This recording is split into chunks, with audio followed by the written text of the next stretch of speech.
We've got to have yours as a backup in case Mitzi's goes on the fritz. I'll wear it when it's necessary. Stone repeated. I want us to have another meeting with Tiffany Baldwin about the bust. Doyle said, changing the subject. You have another meeting with her, not I. What, are you afraid of her?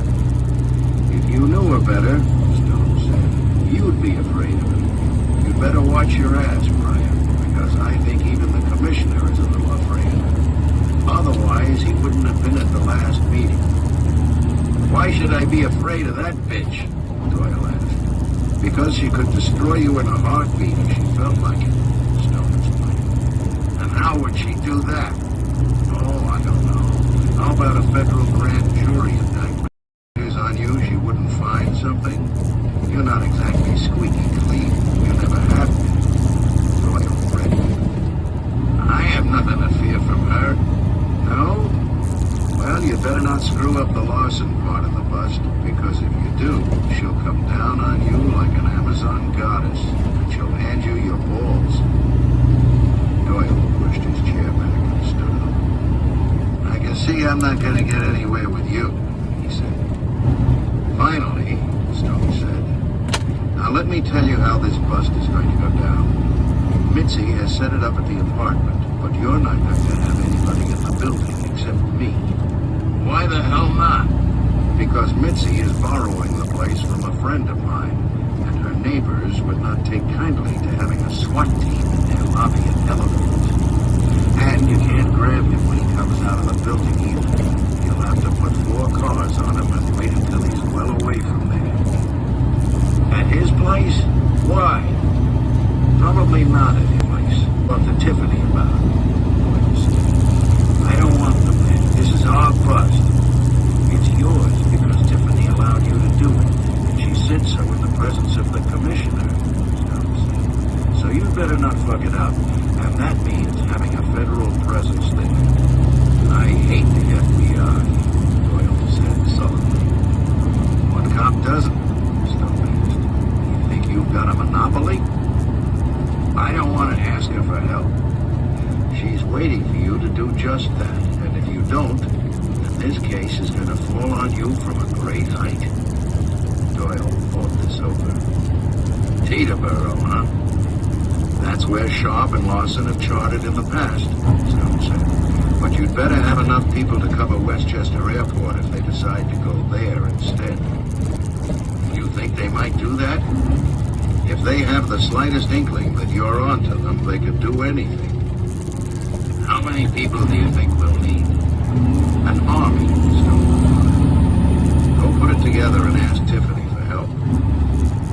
Doyle got up and left, muttering under his breath. Chapter 51. Mitzi looked at Stone over the rim of her glass of Knob Creek. You seem a little down, she said. What's wrong? I'm worried about the bust, he said. Mitzi adjusted her push-up bra. I thought you liked it. Not that bust, Stone said, laughing in spite of himself. Sharp and Larson. Sounds like a Dickensian accounting firm, doesn't it? Mitzi said. I wish it were, Stone replied. Oh, come on, Stone. It's pretty straightforward once we cover all our bases. We don't even know where all the bases are, Stone said. Brian and Tom had a meeting with the U.S. Attorney this afternoon and asked for some of her people. That should help. Stone admired her bust again. Do you have a vest that will protect those? Without looking overweight and dowdy? No. Just this once? Maybe after we make the buy. Wear it during the buy. You think Derek is going to shoot me in the apartment? I don't know what to think. How are you going to pay for the drugs? I already have, remember? Sharp is going to want real money, not a bad check. Tiffany had a word with Sharp's bank. How do you know which bank he uses? By the deposit stamp on the back of the check. You You're not going to get a New York banker to tell Sharp that your check is cleared and the funds are available. No. An FBI agent on the banker's phone line will confirm that. The bank isn't liable for what an FBI agent says to Sharp, especially since they won't know what the agent is telling him. Stone nodded. I like that. Whose idea was it? Mine. But I let Brian propose it to Tiffany. You shouldn't be so self-effacing, Stone said. It won't do you any good. Brian will get all the kudos from the bust and he'll leave you high and dry. Can I trust you with a secret? Sure. I passed the lieutenant's exam last week. So, you think you'll get Brian's job? Only if he gets kicked upstairs, she said. Otherwise, they'll give me a squad in Staten Island or someplace way out in Queens. But if Brian does get kicked upstairs, I'll have a shot. Mostly because there's not much competition at the precinct. They'll transfer you either way. They're not going to put a woman in charge of a squad of guys she's been working with. Never happened. We'll see, Mitzi said. Good luck to you, Stone said, raising his glass. Dino came through the door and shot Stone a questioning glance. You mind if Dino joins us? Stone asked Mitzi. You think I didn't expect to have dinner with Dino, too? She asked. Stone waved him over. Dino sat down and ordered a scotch. You two still drinking that Kentucky swill? He asked by way of a greeting. I don't trust any booze that has to take a boat here, Mitzi said. Also, my daddy once told me he'd disinherit me if I drank un-American. Dino looked at Stone, then at Mitzi. What's the matter with him? He asked. He's worried about the bust, she replied. What have you got to be worried about? He asked Stone. Let the cops take care of it. By the cops, you mean Brian Doyle? Oh, Dino said. I get your point. Mitzi looked at both of them askance. What is it with you guys? Brian's not so bad. We've known him longer than you have, Dino said. He's the kind of guy who'll take credit for your work. It isn't enough for Brian to take the credit, Stone explained. For him to feel good about himself, he has to make everybody else look bad. Why don't you two get him in here, then put him on the table and we'll measure? Dino looked at Stone and shrugged. Mitzi, Stone said, has Brian ever complimented you on your work?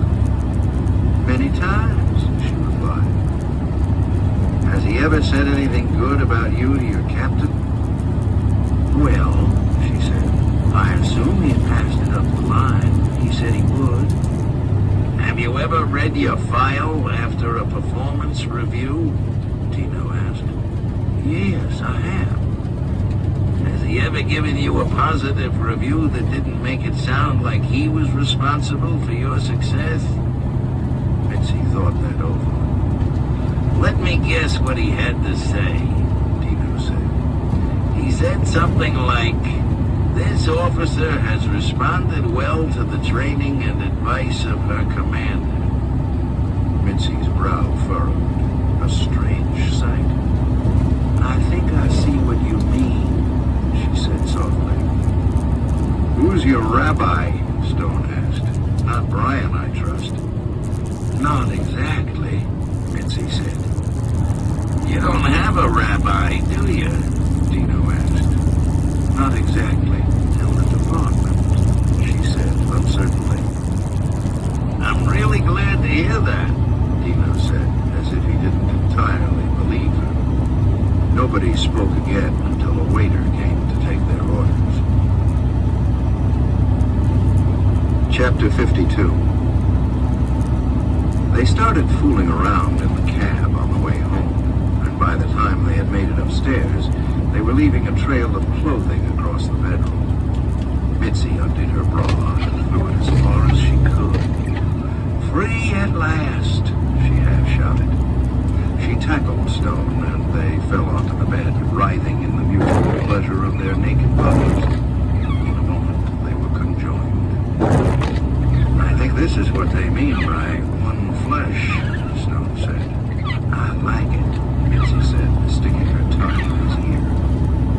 It was perhaps her tongue that kept him from properly hearing the first outburst. What? Stone asked. Mitzi froze. That wasn't me, she whispered. What was it? Lying scum, a female voice said. You promised not to bring your roommate, Stone said to Mitzi. I didn't. Stone sat up and looked around the darkened room, lit only by a few shafts of moonlight cutting through the Venetian blinds. As he squinted, a naked female stepped out of his dressing room. Miserable son of a bitch, Carrie Cox said. And with her, she pointed at Mitzi. Oh, come on, Carrie, Mitzi said, sitting up on one elbow. You've got to get over high school. Carrie, Stone said, what are you doing here? He realized that sounded hollow, but he couldn't think of anything else to say. What am I doing here? What is she doing here? Carrie pointed again. You want to join us, Carrie? Mitzi asked. What? Stone's pretty good at threesomes, Mitzi said. Come to think of it, so am I. And I like your dancer's body. Mitzi, please, Stone said. Let me handle this. Okay, handle it, Mitzi replied. I'll wait here. Carrie, Stone said, getting to his feet. Let me get you a cab home. Why should I leave? She demanded. Carrie, Mitzi said, I'm trying to make the best of this. Either get into bed or get out of here. Carrie seemed to be thinking it over, and Stone found himself speechless. Then Carrie disappeared into his dressing room, and a moment later she came out, holding her clothes in her arms. I'll get my own cab, she said, stalking out of the room. Stone made to follow her, but found his wrist locked in Mitzi's iron grip. She's an actress, Mitzi said. Don't spoil her exit. Stone sat down on the bed, and a moment later he heard the front door slam. I hope she got her clothes on before going outside, he said. Mitzi knelt on the bed behind him and put her arms around his neck, pressing her breasts into his back. I seem to remember giving her a key a while back, Stone replied. Oh, she was in trouble and needed a place to stay. She seems to have taken a proprietary interest in the house, and in you. Stone sighed. I guess this is my fault. Let's talk about it in the morning, Mitzi said, pulling him back onto the bed. Carrie was always a little crazy, even when she was 14. She fondled his penis. Oh, she frightened him. Poor baby. Stone did his best to turn his attention to Mitzi again, and his nurse was pretty good. Very early in the morning, the bedside phone rang. Stone opened an eye and checked the clock. 5:30. He closed his eyes and let the machine pick up on the third ring. After a short delay, it rang. Maybe you better get there, Mitzi said, pulling a sheet over her head. Somebody really wants to talk to you. When it rang again, Stone picked up the phone. What? Stone, it's Bob Cantor. Carrie has been shot, and she's in the Lenox Hill Hospital ER. I'm coming, Stone said, then hung up. He went to his dressing room and started pulling on clothes, noticing that a lacy pair of Carrie's panties still hung from a hook there. What's going on? Mitzi asked, sitting up. I'm sorry, Stone said. A bit of an emergency has come up, and I have to go out. At 5:30 in the morning? She asked.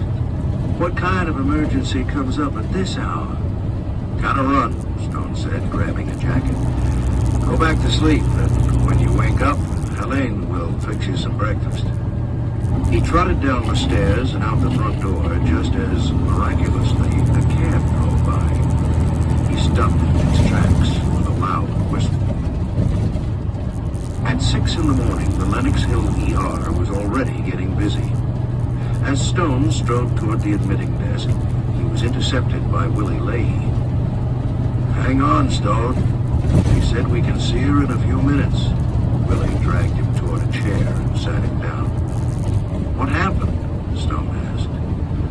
"Last night, Carrie left the house and went to your house, walked right past me, and I didn't have time to stop her before she got in the cab. I got the next one and followed her. Well, I didn't shoot her. How badly is she hurt?" "I know you didn't shoot her. I got her into my cab after she came out of the house half naked and took her home. She was running up the front steps when I heard the shot and saw her come in. I called Bob." "Why didn't you call me?" Stone asked, well grateful that he hadn't. "Because I worked for Bob, remember?" "Oh, yeah." A young doctor in blue scrubs came out a door, looked around, and beckoned Willie. Stone followed. Carrie was lying on an ER bed that had been cranked to a sitting position, her left arm in a sling. "You two," she said, pointing at Willie and Stone. "Get me out of here." Chapter 53. Carrie sat, seething, between Stone and Willie Leahy in the back of the cab. "Carrie," Stone said, I'm not speaking to you," she said. "Now wait a minute. And I'm not listening either." Willie wisely kept his mouth shut. "Willie," Stone said, "did you get a look at him?" "At his back," Willie said. "Tall, slim, black raincoat." "It was Max," Carrie said. "Did you see him?" "I didn't need to see him," she replied. "It was Max." "Carrie, during rehearsals, has anyone shown any animosity toward you?" Stone asked. "Everyone," she replied. "Beg pardon?" "I'm the star. Nobody likes the star." "And you've been behaving like the star?" "It's my right." Stone looked at Willie. "I think the list of suspects is growing." "Yeah," Willie said. "Anybody in the show could have done it. She's been a perfect bitch." "What?" Carrie screamed.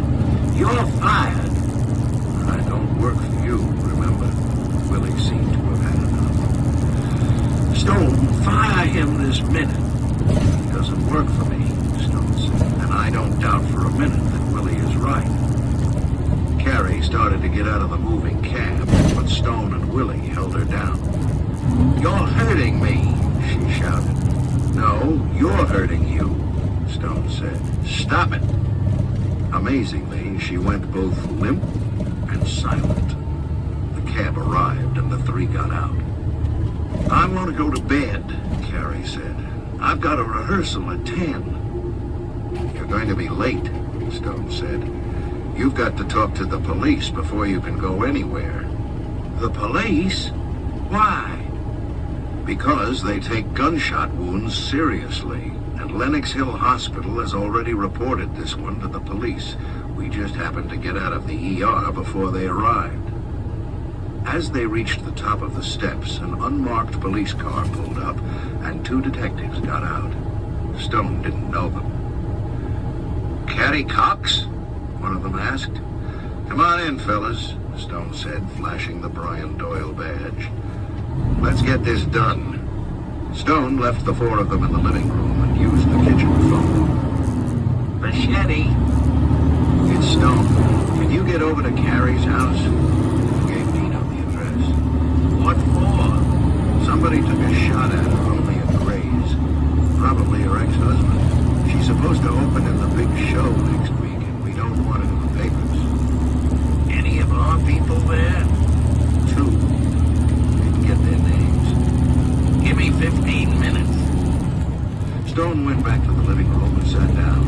knowing that Willie would have steered the conversation in his absence. "You got anything to add?" one of the detectives asked Stone. "Nope, I wasn't here. I went to the hospital as soon as I heard." "Why didn't you report this to the police?" "I am the police," Stone said. "Want to see my badge again?" "What precinct?" "The first." "Who's your boss?" Stone gritted his teeth.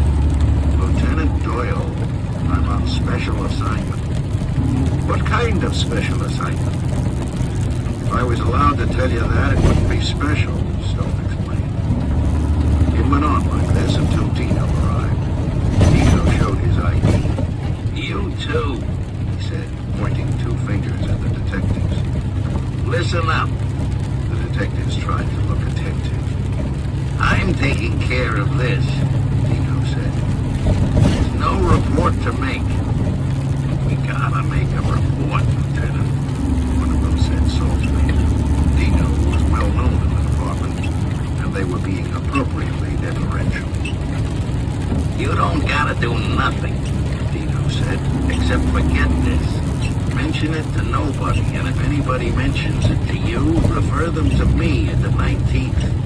Believe me, you don't want to be involved in this one." The two detectives looked at each other, then back at Dino. They nodded simultaneously, got up, and left the house. "Thank you, Dino," Carrie said. "That was sweet of you." Dino patted her on the head. "Don't you worry about it, sweetheart." He looked at Stone. "You want a lift?" "Please," Stone said, getting up. "You're leaving?" Carrie asked, looking surprised. "There's nothing more for me to do here," Stone said. "But plenty for you to do in your bedroom," she said, pouting. "My bedroom is none of your business," Stone said. "Now shut up and let Dino do his work." Stone and Dino left the house and walked down the front steps. "You're sure it's the ex-husband?" Dino asked Stone. "No. Apparently, Carrie has treated the entire cast of her show like shit. It could be anybody." "I'll have the airports watched." "Just Teterboro," Stone said. "The guy flies himself." "That makes it easier." "He's off the ground by now, but the tower will have a record of his departure." "Where does he land in Atlanta?" "Probably Peachtree, DeKalb," Stone replied. "I'll pull a favor and get him talked to. How long will his flight take?" "He flies a King Air, say 3 hours. All this happened between 5:30 and 6. If he went straight to Teterboro, he'd be in the air by 7. You've got a shot at having him met." "But no evidence." "Well, there is that." "What about a bullet?" "Passed through," Stone said, but he turned and looked at the front of the house. "There," he said, pointing at a brick with a missing chunk. "Ricocheted from there." They both looked around for the bullet, but couldn't find it. "It'll be distorted anyway," Dino said. "Wouldn't provide any ballistics to check." They got into Dino's car and left. Chapter 54. Stone found Mitzi in the garden, dunking a croissant into her coffee. "Charleston manners?" Stone asked. "My mother would turn over in her grave," Mitzi replied, "but I love it this way." Stone asked Elaine for some breakfast and sat down at the garden table. "So, what was the emergency?" Mitzi asked. "Somebody took a shot at Carrie," Stone said. "Hit her?" "Yes." "Oh, good." "Don't gloat. It wasn't that bad. She's going to rehearsal later this morning." "I'll bet the list of suspects is a long one," Mitzi said. "How'd you guess?" Mitzi made a snorting sound. "You can include all the members of her high school class." "And the cast of her show, apparently, but it was probably her ex-husband. He's been stalking her." "You think he meant to kill her?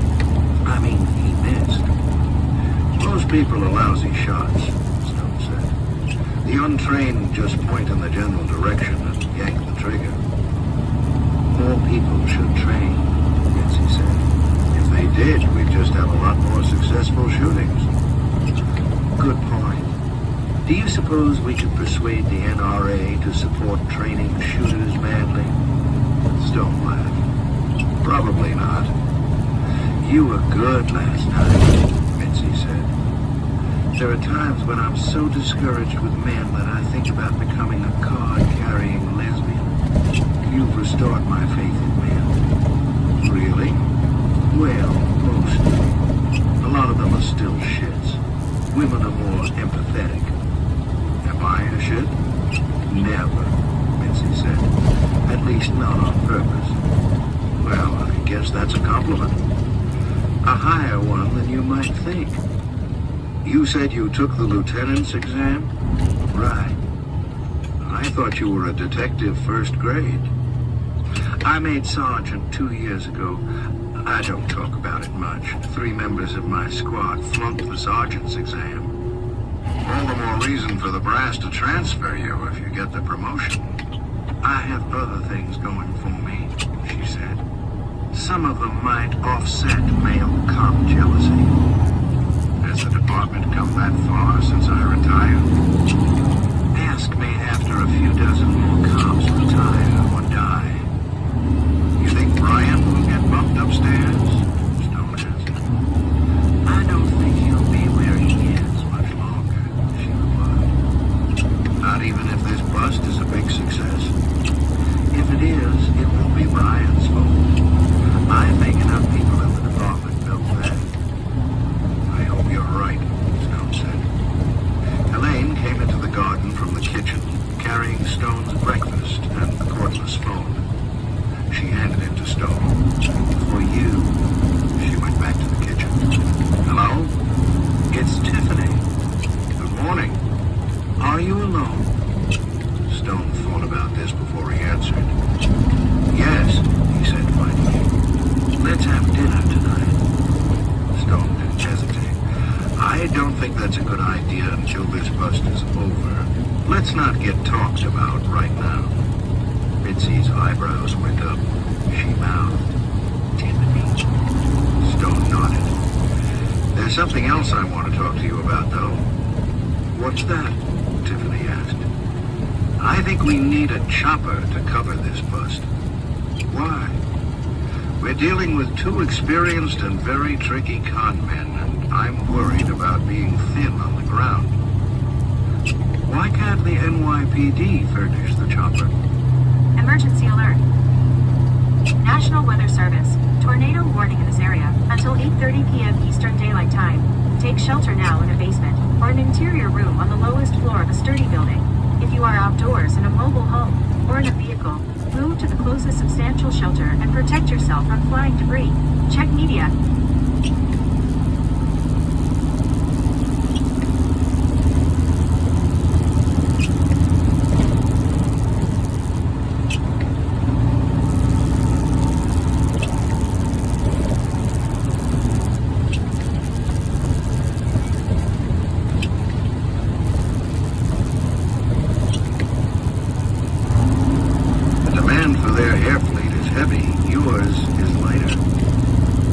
Speak to the commissioner about this?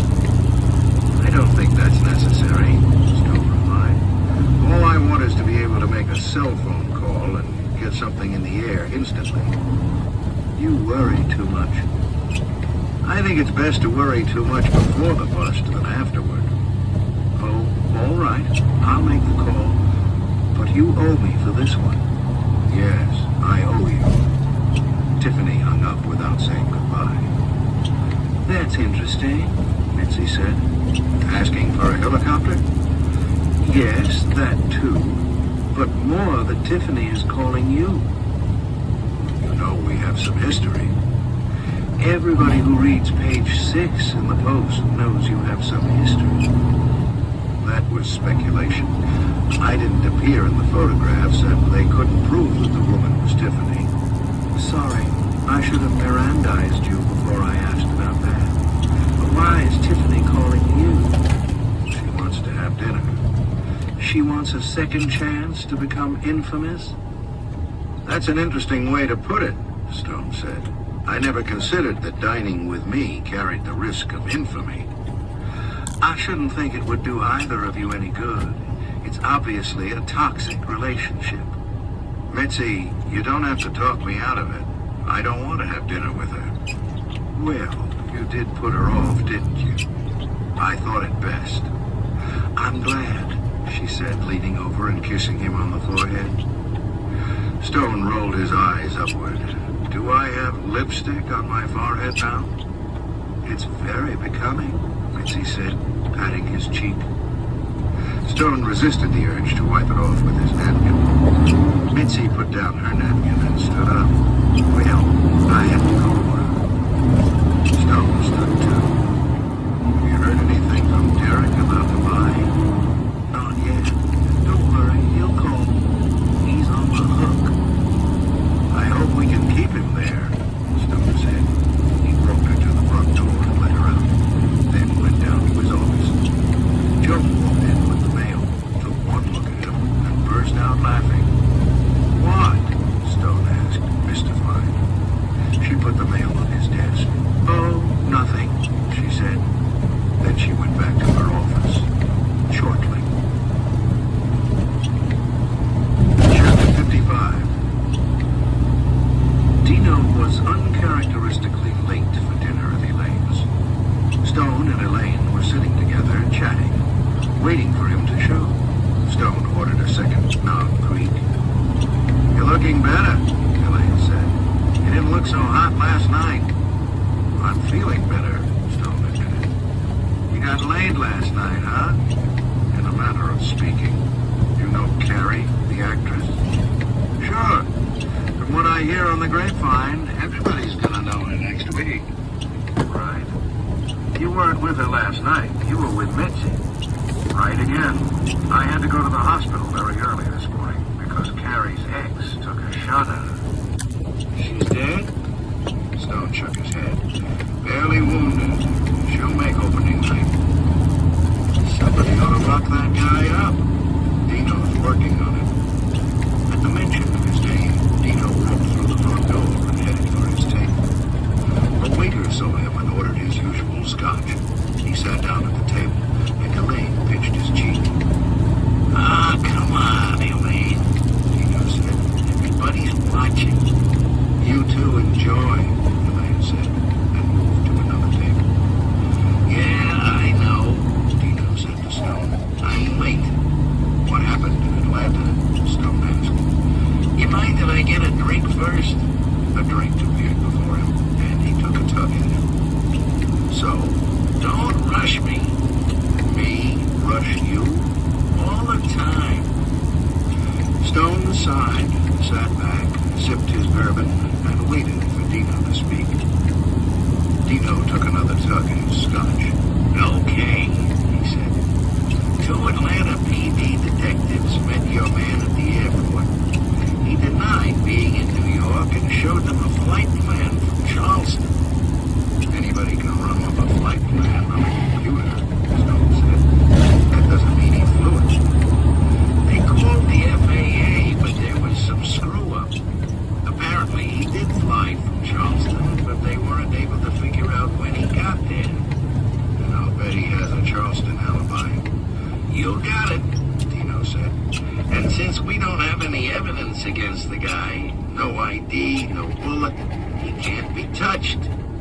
So, that's why you were late? No, I was at a meeting with Brian Doyle and the commissioner. Subject? Your pending bust. It's not my pending bust. It's Brian's. He owns it. Yeah, I know, and that's what worries me. I hear you got Tiffany to give you a chopper. Shit, was that mentioned at the meeting? No, but I have other sources. I think we need it. I think you're right, Dino replied. If there's a way to fuck this up, Brian will find it. He's a walking framed copy of Murphy's Law. How did he ever make lieutenant? Stone asked. You mean, whose cock was he? Exactly. I think he did whatever was necessary. It doesn't speak well of the NYPD that they would promote the guy. Look, you and I could name a dozen guys who got promoted above their level of competence, Dino said. Yeah, we could. I just wish we didn't have one of them.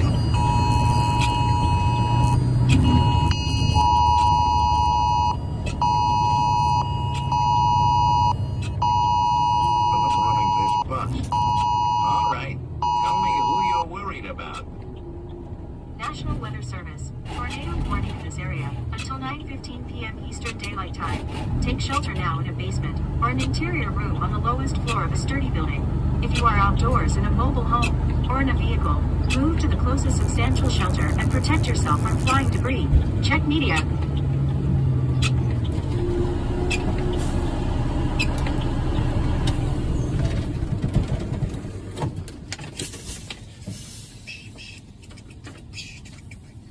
Keep getting these weather alerts. Keep saying there's a tornado around here. You have nowhere to hide.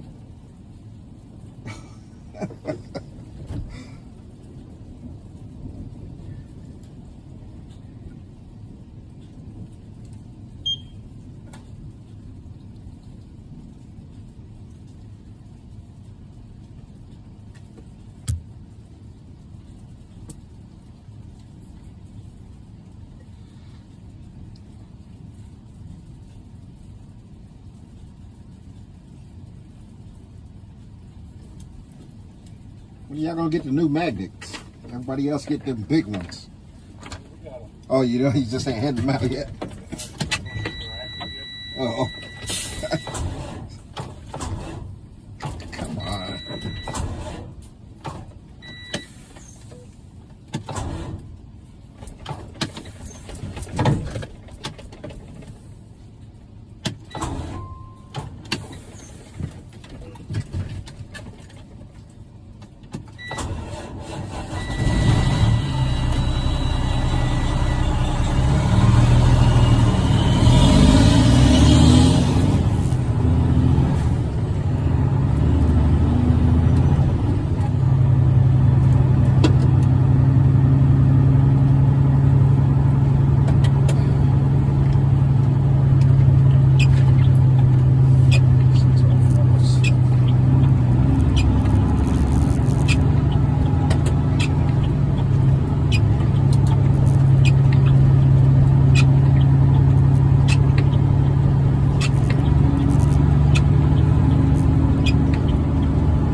Mitzi, Stone replied, and Hildy Parsons.